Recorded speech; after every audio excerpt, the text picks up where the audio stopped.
Intense ಆಗಿ carry ಮಾಡ್ತಿದ್ದಾರೆ. ಅದು ಅಂದರೆ ಮಾಸ್ತಿಯವರು ಅಂತಲ್ಲ, ಕನ್ನಡದ ಎಲ್ಲ ಸೂಪರ್ ಸ್ಟಾರ್ ಸಿನಿಮಾಗಳು ಮಾಡುವಂತಹ ಡೈಲಾಗ್ ರೈಟರ್ಗಳು ತುಂಬ ಕಮ್ಮಿ ಸಂಭಾಷಣೆ ಇಟ್ಕೊಂಡು ಸಿನಿಮಾನ ಗೆಲ್ಲಿಸುವಂತಹ ಕಮರ್ಷಿಯಲ್ ಮೋಡ್ಗೆ ಹೋಗಿದ್ದಾರೆ. ಈ ಒಂದು ಟ್ರಾನ್ಸ್ಫಾರ್ಮೇಷನ್ ಏನಕ್ಕೆ ಆಗ್ತಿದೆ ಅಂತ ಅಂದರೆ, ಇನ್ಕ್ಲೂಡಿಂಗ್ ಸಿಟಿ ಲೈಟ್ ಸೇರಿ, ಅಂದರೆ ಸ್ವಲ್ಪ ಸಂಭಾಷಣೆ ಕಮ್ಮಿ ಇರ್ತವೆ, ಇಂಟೆನ್ಸಿಟಿ ಜಾಸ್ತಿ ಇರುತ್ತೆ, ಯಾಕೆ ಅಂತ? ಅಂದರೆ ಕೆಲವೊಂದು ಎಲ್ಲನೂ ಮಾತಲ್ಲಿ ಹೇಳಬೇಕು ಅನ್ನೋದೇನಿಲ್ಲ. ಈಗ ವಿಜಿ ಥರದ ನಿರ್ದೇಶಕರ ಜೊತೆ ಕೆಲಸ ಮಾಡಿದಾಗ ಅವರ ಅನುಭವಗಳನ್ನ ಹೇಳಿರ್ತಾರೆ. ಯಾವಾಗಲೂ ಅದೊಂದು ಮಾತು ಬರೆಯೋದು ಆ್ಯಕ್ಚುಲಿ ಸಂಭಾಷಣೆ ಅಲ್ಲ, ಎಲ್ಲಿ ಮಾತು ಬರೀಬೇಕು ಅನ್ನೋದು ಸಂಭಾಷಣೆ. ಎಲ್ಲಿ ಎಷ್ಟು ಬರೀಬೇಕು, ಯಾವ್ದು ಬರೀಬೇಕು ಅಂತ ನಾನು ಯಾವಾಗಲೂ ಹೇಳೋದು ಅದೇ.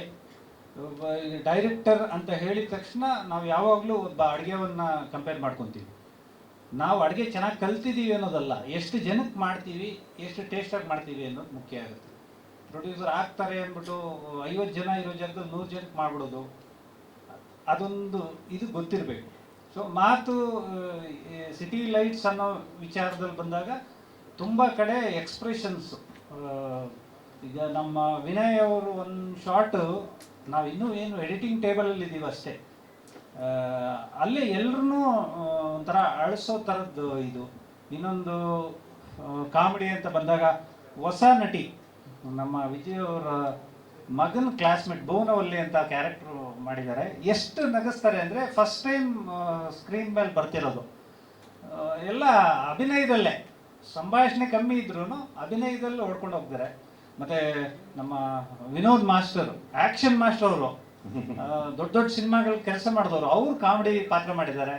ನಮ್ಮಲ್ಲ ಅವ್ನು ನಗೋದು, ಅವನಿಗೆ ನಗೋದು ಆದರೆ ಅದೊಂದು ಅದೇ ಸಿಗ್ನೇಚರ್ ಆಗಿದೆ. ಜಾಲಿ ಜಾಕ್ ಅವರು ಎಲ್ಲ ಫೆಮಿಲಿಯರ್ ಫೇಸಸ್ಸೇ. ನಮ್ಮ ಸಲಗ ಭೀಮಾ ಟೀಮು ತುಂಬ ಚೆನ್ನಾಗಿ. ಭುವನವಲ್ಲಿ ನೀನು ನೋಡಿದ್ರಮ್ಮ ಸ್ಟೇಜ್ ಮೇಲೆ ಕಂದ ಬಾ ಈ ಕಡೆ ಬಾ. ಇಲ್ಲ ಬಾ ಸರಿ ಬಾ ಬಂದು. ಭುವನವಲ್ಲಿ ಅಂತೇಳಿ ಈ ಸರ್ತಿ ತುಂಬ ಚೆನ್ನಾಗಿ ಆ್ಯಕ್ಟ್ ಮಾಡಿದೆ, ಒಳ್ಳೆ ಸ್ಟೇಜ್ ಪರ್ಫಾರ್ಮರ್ ಕೂಡ.